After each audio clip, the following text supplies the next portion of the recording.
అందరికీ నమస్తే అండి. వంగవీటి రంగా గారు అందరికీ ఎలా తెలుసు? అసలు వంగవీటి రంగా గారు దేనికి ఫేమస్? వంగవీటి రంగా గారు ఎందుకు గొప్ప వ్యక్తి అయ్యారు?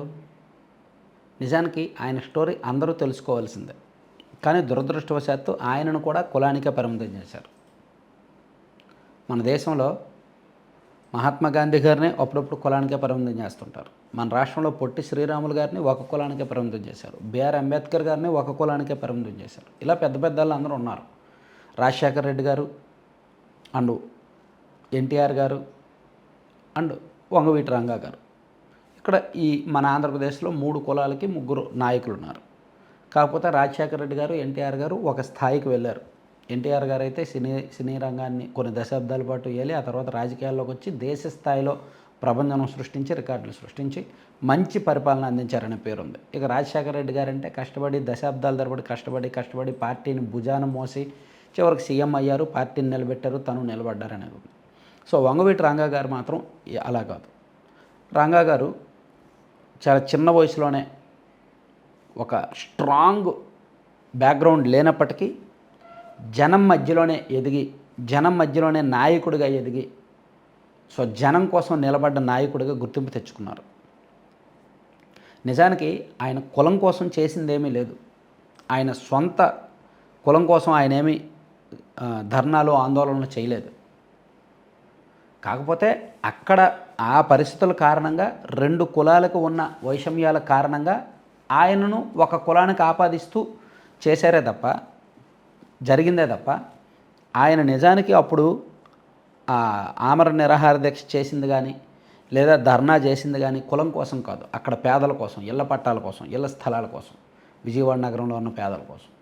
అంటే నేను ఇక్కడ చెప్పొచ్చేది ఏంటంటే, నా బాధ ఏంటంటే ఆయన బ్రాండ్ని ఆ కులం వల్ల దెబ్బతీశారు. ఆయన్ను కేవలం తమ కులానికి మాత్రమే ఆపాదించుకున్న కారణంగా.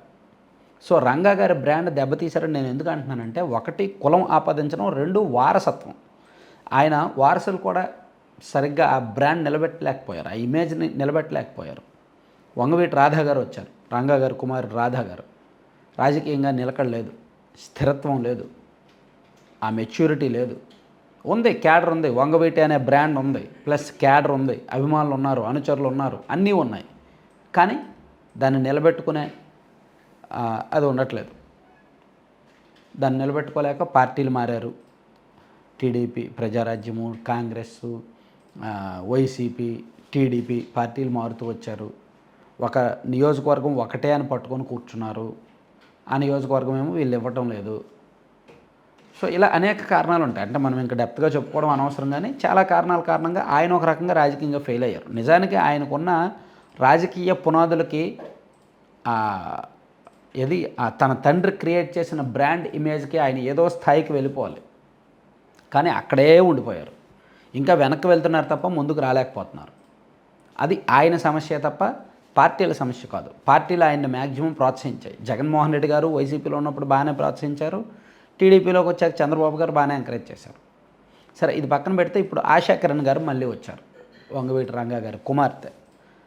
మొన్న మధ్య ఒక 4 రోజుల కిందట వచ్చారు, రాజకీయాల్లో ఇంట్రెస్ట్ ఉన్నట్టు చెప్పారు, రాజకీయాల్లోకి రాబోతున్నట్టు ప్రకటించారు. అండ్ ఈరోజు వర్ధంతి కార్యక్రమాల్లో పాల్గొని రంగా గారి ఆశయాలను కొనసాగిస్తామని చెప్పారు. సో ఆశయాలను కొనసాగించడం అంటే నాకు ఏం గుర్తొస్తుందంటే, ఈ పెద్ద పెద్దోళ్ళు మహానుభావులు వర్ధంతికో లేదంటే జయంతికో వాళ్ళ తాలూకు వాళ్ళు చూడండి, ఎన్టీఆర్ గారు జయంతి అయినప్పుడు లేదా వర్ధంతి అయినప్పుడు ఈ ఎన్టీఆర్ గారి కుటుంబ సభ్యులందరూ కూడా ఎన్టీఆర్ ఘాట్కి వెళ్తారు, వెళ్ళి నివాళులు అర్పిస్తారు. నివాళులు అర్పించి ఎన్టీఆర్ ఆశయాలు కొనసాగాలి, ఎన్టీఆర్కు భారతరత్న రావాలనే 2 మాటలు అనేసి వెళ్ళిపోతారు. మళ్ళీ నెక్స్ట్ వర్ధంతికో నెక్స్ట్ జయంతికో వచ్చి సేమ్ స్క్రిప్ట్ చదువుతారు, సేమ్. కానీ ఇప్పుడు మేబీ ఆశా కిరణ్ గారు కూడా ఈరోజు వచ్చిన తర్వాత ఆ మాటలు అన్నప్పుడు నాకు అదే గుర్తొచ్చింది. అంటే సాధారణంగా వీళ్ళందరూ చేసేది అదే, మా ఆశయాలు కొనసాగిస్తాము. సో ఆశయాలు కొనసాగించండి, తప్పులేదు. కానీ ఆశయాలను కొనసాగించడానికి ఎంచుకోబోయే మార్గం ఏంటి? రాజకీయంలోకి రాబోతున్నారా? వస్తే ఏం చేయాలనుకుంటున్నారు? సో దాన్ని వెనకున్న వాళ్ళు ఎవరు, అనుచరులు ఎవరు, అభిమానులు ఎవరు, వాళ్ళు ఎంతవరకు నిలబడగలరు? ఒక నియోజకవర్గం ఏంటి? అసలు వంగవీటి రంగా గారు ఏ నియోజకవర్గంలో ఏ ప్రాంతంలో ఎమోషనల్గా కనెక్ట్ అయ్యారు? సో రాష్ట్ర వ్యాప్తంగా ఆయనకు అభిమానులు ఎక్కడెక్కడ ఉన్నారు? సో వాళ్లకు పొలిటికల్గా ప్రస్తుతం ఎటువంటి పొజిషన్ ఉంది? వాళ్ళకి రాజకీయ అవసరాలు ఏమైనా ఉన్నాయా, వీళ్ళందరితో పాటు ఒక రాజకీయ గొడుగు ఏమైనా ఏర్పాటు చేయొచ్చా, ఇటువంటి అంటే రంగా గారికి ఉన్న పొలిటికల్ ఐకానిక్ ఇమేజ్తో ఈ వారసులిద్దరూ ఏమైనా చేయొచ్చు, కానీ ఏమీ చేయలేకపోతున్నారు. కేవలం వర్ధంతికో జయంతికో నివాళులు అర్పించడం తప్ప. సో నేను ఇక్కడ విమర్శిస్తున్నట్టు కాదు, కానీ రంగా గారి బ్రాండ్ ఇమేజ్ని దెబ్బతీసింది ఆయన కులము అండ్ ఆయన వారసులు మాత్రమే.